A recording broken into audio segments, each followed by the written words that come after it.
Best dimension ever. Patrick Klepek, we need to talk about this week's Peacemaker. And I want to start this conversation by putting forward a theory that I received from Dan Gavosden, who is writing excellent recaps of the show over at decodingtv.com. So the caveats to begin this are, number one, this is from 100% Dan Gavosden's work. This is not my own original thinking. So I do not mean to pass it off as such. And number two, no one from Decoding TV has received any advanced episodes of Peacemaker. So we do not have the screeners. We are not under embargo for anything. We are watching the show with everyone else. We're talking about it with everyone else. So this is 100% theorizing about what's going to happen in the future. Some people consider theorizing spoilers, by the way, which I don't. I think if you don't actually know what happens, then putting forward a theory of it is not a spoiler. But you might think it's a spoiler. So I'm just going to say, if you don't want to be spoiled for future episodes with a theory, then you may want to skip this part of the podcast. Dan Gavosden texts me this morning and says, "Hey, before you record the podcast today, have you noticed that in the alternate dimension on Peacemaker, there are only white people? There's no people of color in the alternate dimension."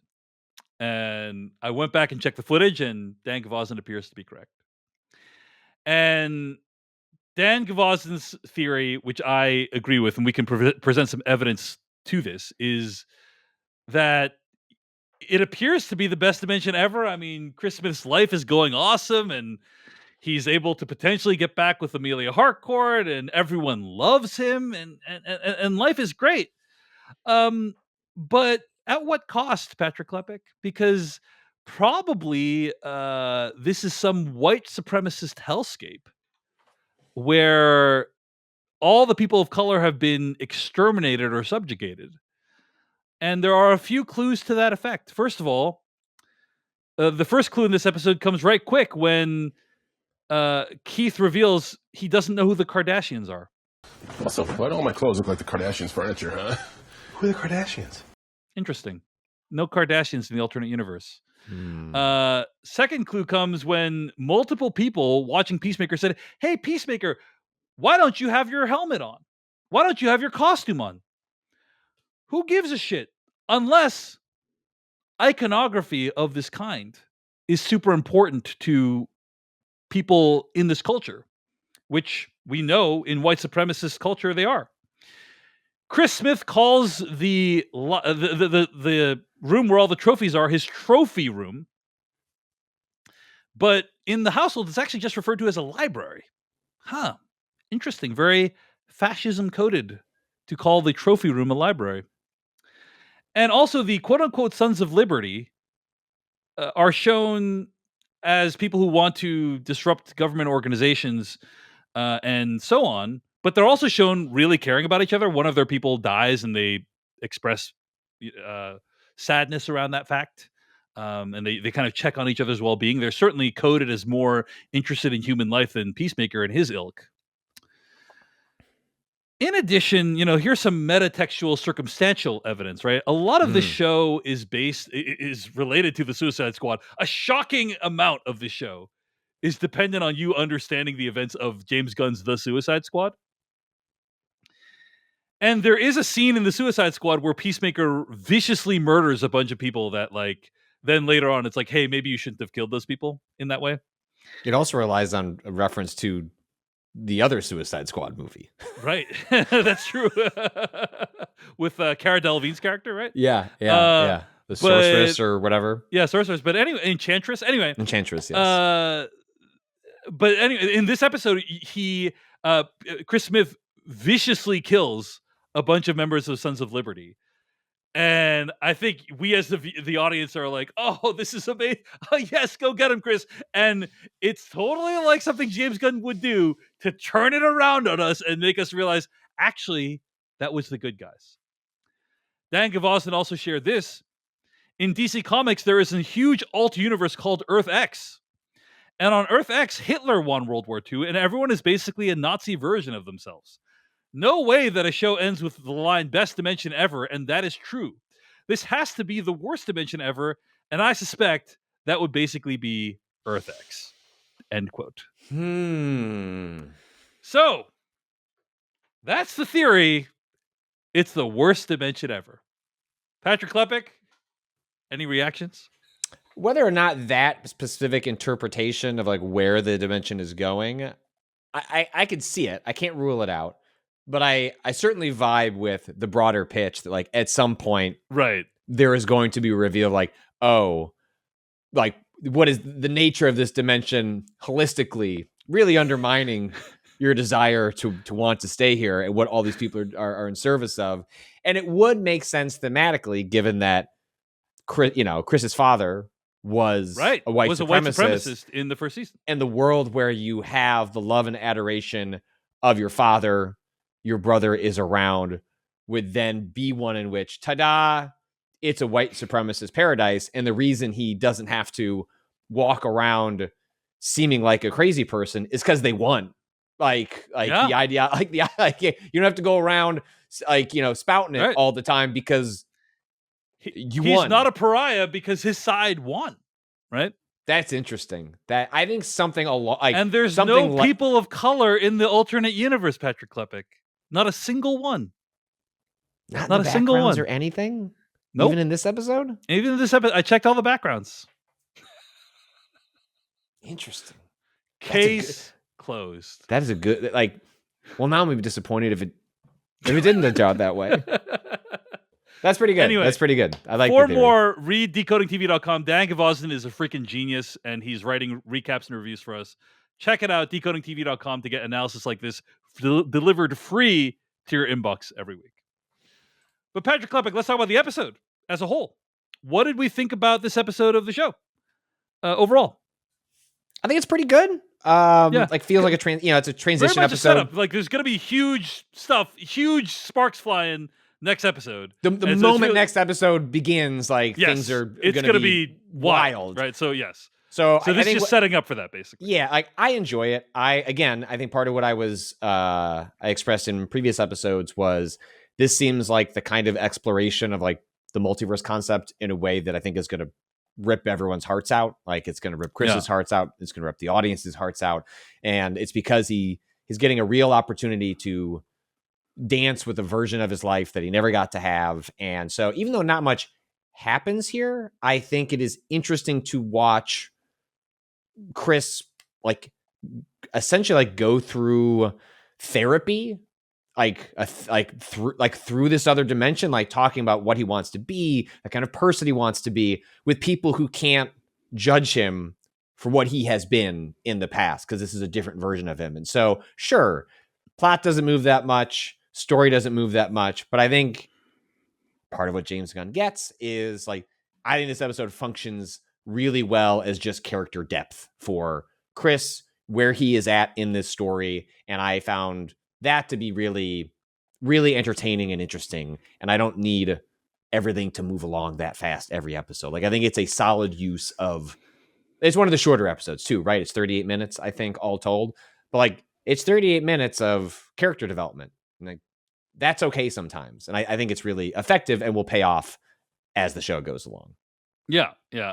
A fun episode. Not that much happens, but it's really cool to imagine what you would do if you had to live your doppelganger's life. And Patrick Klepek, I'm going to ask you momentarily about that. Like, what would be the hardest thing for your doppelganger to adjust to? But first, let's talk about what actually happens in the episode. First of all, it's really wild how much they're depending on your knowledge of the Suicide Squad for the show to really like be at its most effective.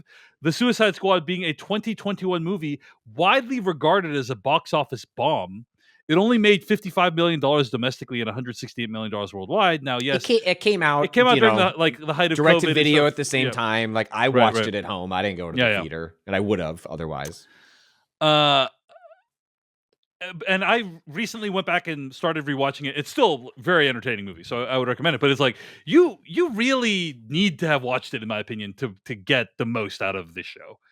And the episode begins 3 years ago, where you find out Rick Flag Jr. They fucking got Joel Kinnaman to come back and reprise his role. And Amelia are having an affair before he ships out for the events of the Suicide Squad.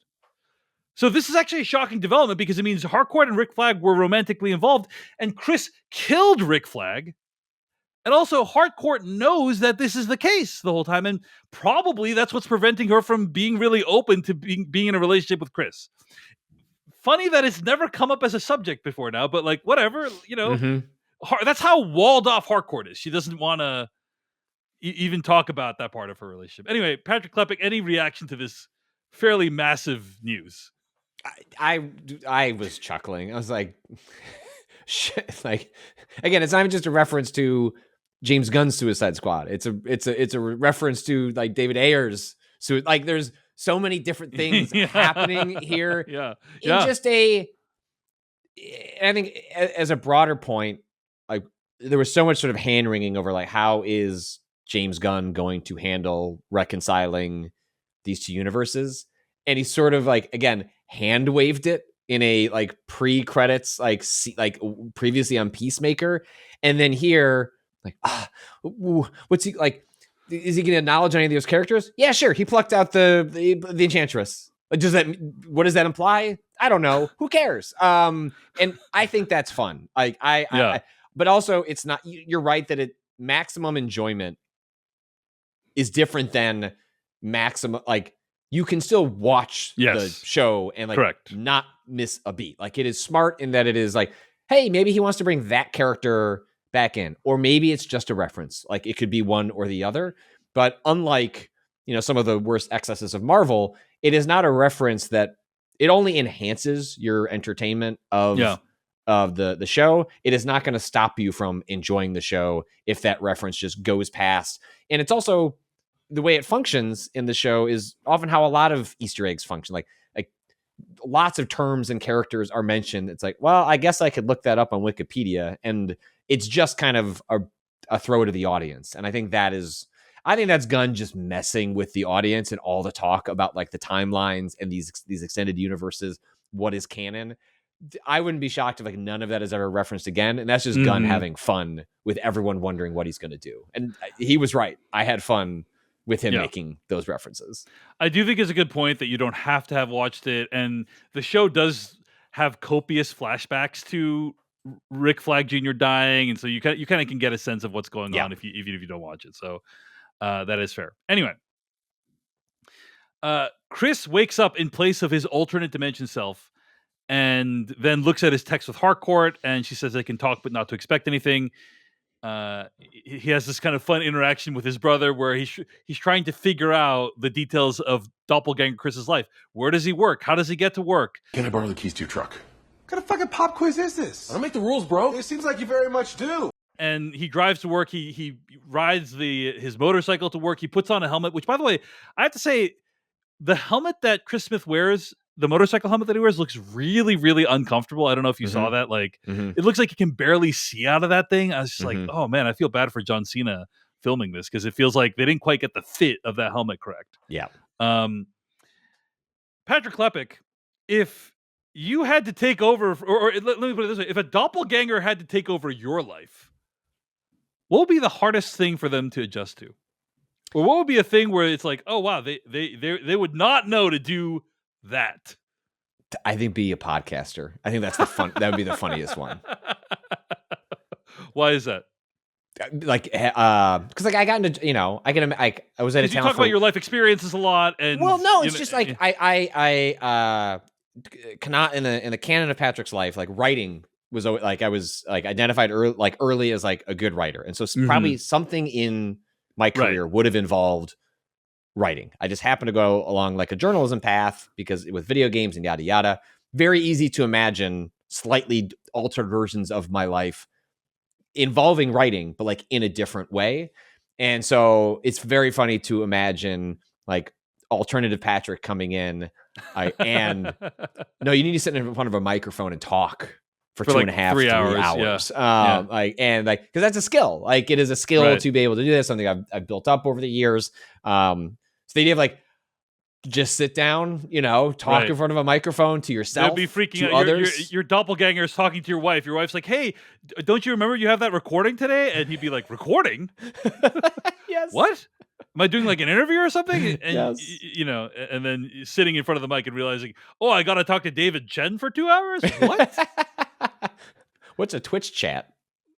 That's a very profound one, Patrick. I was going to do something very silly and goofy. Hit me. Well, I have a sensitive esophagus, Patrick Klepek. Okay. And it's because I have acid reflux, and so like I've had like kind of burning in my esophagus for a while, and it's very sensitive. So as a result, I can't really eat anything hot from a temperature perspective. I see. And so I've devised a number of techniques to get around this, and one of them is I have like this miniature fan that is kind of in our kitchen and dining table. And when I'm served food, sometimes I'll take the fan and blow it onto the food to lower the temperature. Oh, okay. All right. And I think my doppelganger would not know to do that because no one knows to. Because that's a bizarre behavior that no one knows to do. You know what I mean? Amazing. Yeah. Interesting. Yeah. So that's how everyone would be like, wait a second, this is not the real Dave Chen. He's not using this miniature fan to cool off his enchiladas. He seems to be in crippling pain every time he eats. Or he seems to not be in crippling pain, as it were, for the doppelganger. Ah, that's true. The 11th Street kids wake up in Harcourt's house.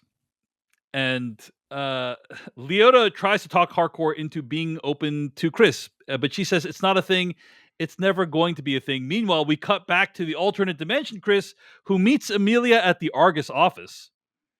Rick Flag Jr. is there, and he's not happy that they're chatting, so they decide to go out. And by the way, I have to say, apparently the Rick Flag Jr. in the alternate universe is a loser, is kind of the sense I'm getting, right? Yes. Like, he kind of like is Michael Scott, Dwight Schrute character from The Office, I guess, is kind of what we're meant to take away runs from into this. the trash can was pretty Runs good. into the trash can and is insecure. He's kind of a loser in this universe. And it was especially funny if you're familiar with the actor, because that's just not what he's asked to do in much of it. Like, he doesn't really play comedic roles. Like, he plays pretty straight sort of characters. And so it turns out he's like pretty funny. This man was RoboCop, Patrick Klepek. Right. And I mean, he's always playing like very flat. A movie that no one saw. I did not. And I like Kinnaman, and I did not see that. I have not heard a single person refer to that movie in many, many years. Wasn't that also who directed that? Jose Padilla, who directed a really he's worked on Narcos, right? And he also made these movies called Elite Squad, which are very entertaining. But yeah, bizarre. Anyway, I really enjoyed it, especially because it just played against type for the actor as well. Yeah.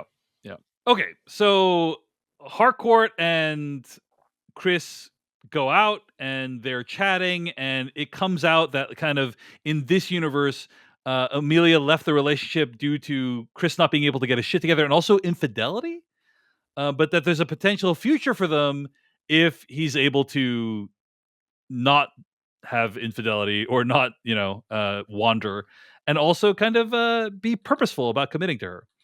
And just as they're seemingly about to make progress in their relationship, somebody literally explodes in front of them. I should get back to It's the Sons of Liberty. They're there to destroy government agencies on a regular basis. But before they can do that, Chris methodically goes through the building and slowly takes out the terrorists in increasingly disgusting ways. Gotta say, the pencils kill was a very good one. Mm-hmm. I don't know if you had a favorite kill, but that was particularly gross, I thought, and very gun-esque. No, I'm with you. The pencil was the one that I had mentally noted. Anytime you see a pencil in a film or a television show, that it's going to be upsetting. Like, I don't like it. Yeah. But anyway, he's able to save the day. His brother shows up and takes out the helicopter that's going to help him to escape. And he and Harcourt embrace it. And he's saying, like, this is amazing. I'm the hero. I'm killing bad dudes. There can be zero downsides to this dimension. Who are the Sons of Liberty? I'm reading here from comicbooklive.com. They've created an explainer. In DC Comics, the Sons of Liberty were first introduced in 1991 Superman issue number 53 by writer-artist Jerry Ordway. They've only appeared a handful of times since, usually tangling with Superman, and each time they're presented as basically a homegrown militia that thinks America has lost its way and will use violent means to get it back on track. including using a suicide bomber to try to blow up the White House. They're also associated with Benjamin Lockwood, aka Agent Liberty, who was created by Dan Jurgens in Superman issue 60, also in 1991. End quote. So these are characters that have precedent in DC Universe. Are they right-wing coded in DC? I am not sure, but it seems like they are definitely the bad guys, and I think it would be interesting if this show did a reversal on us. That's why I asked. I was like, are we meant to view these as sort of like far-right sort of terrorist groups, like take America back to what it used to be, sort of stuff? Absolutely. And I think we definitely are, yeah. And like introducing that plus your theory at the top, like it'd be very interesting to have that. Because, Superman was a deeply political movie in a lot of ways. And Gunn is not wasn't shy about talking about that, is not shy about like expressing that in his work. And so the idea of him flipping that around and wading into a racial politics discussion that way, that would be pretty good. That being now we have dipped into, did we just spoil part of Peacemaker for ourselves? Because damn, that's a good reveal.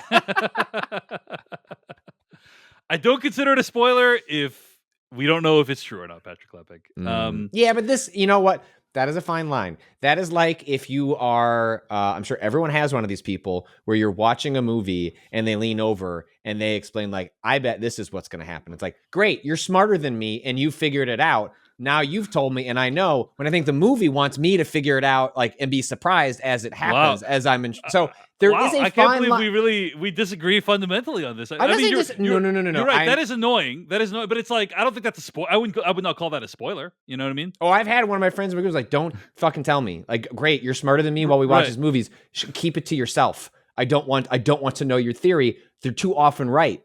I would like to be surprised. I'm just saying, I do think it's a fine line. All right. Well, we'll argue about that later. But I should also point out that the Sons of Liberty is also the name given to a real-life paramilitary political organization in the history of the United States. Reading here from BostonTeaPartyShip.com, the Sons of Liberty was a well-organized patriot paramilitary political organization shrouded in secrecy, established to undermine British rule in colonial America. And their big claim to fame, end quote, and their big claim to fame was organizing the Boston Tea Party. So they're Samuel Adams and all those people organized the Boston Tea Party. They are the OG Sons of Liberty, and that's kind of who these characters might get their name from. So anyway, that's who the Sons of Liberty are. So back in the regular universe, Bordeaux commands her team at Argus to storm Chris Smith's house to get rid of the dimensional anomaly. This is particularly important because I don't know if you know this, Patrick Klepek, but the dimensional anomaly took out half of Metropolis during the events of Superman. So they're like really keen to make sure that these dimensional anomalies don't get out of control, right? Which I thought was kind of clever way to tie it back. We also see that Economos is reunited with Judo Master from last season. Although Judo Master is probably none too happy to see him after their last interaction, which is not very positive. They are joined by Red St. Wild, played by Michael Rooker, the world's foremost eagle hunter, which is hilarious. And as the episode comes to an end, an Argus team is about to storm Chris's house. Right as Chris emerges from the dimensional portal, next episode, presumably, sparks are going to fly. So, any other thoughts on the events of this episode? I hope we still get more jokes about not being able to tell what a bird looks like. That joke is still funny, and I'm ready to go back in. Like Tim Meadows' character keeps referring to it as a duck, keeps referring to Eagly as a duck. As a duck. Is it funny? Yeah, very. But you almost got titties killed. It gets me every time. Like, because I far prefer that version of Tim Meadows than the like sexual predator adjacent, like sort of like that stuff wasn't really working for me. But sort of a hapless guy who can't tell what a bird looks like, and yet part of his primary job this season is going to be dealing with a bird, is a profoundly funny idea to me. So it does feel like the next episode is setting up a lot of the consequences for the rest of the season. I wonder if by the end, do they escape into the rift? Like escape into the dimension, and like that's how they get out of the Argus coming into to raid the house. Yeah. Fun episode. I'm really curious where things are going next week. Hey everyone, David Chen here. Thank you so much for watching that video from Decoding TV. If you want to get an audio version of the show, all you got to do is go to podcast.decodingtv.com. And if you want to support what we do, get ad-free episodes of the podcast and also bonus episodes of the podcast, go to decodingtv.com and become a paid member. Of course, you can also like and subscribe for more. We appreciate it. Thanks. See you later.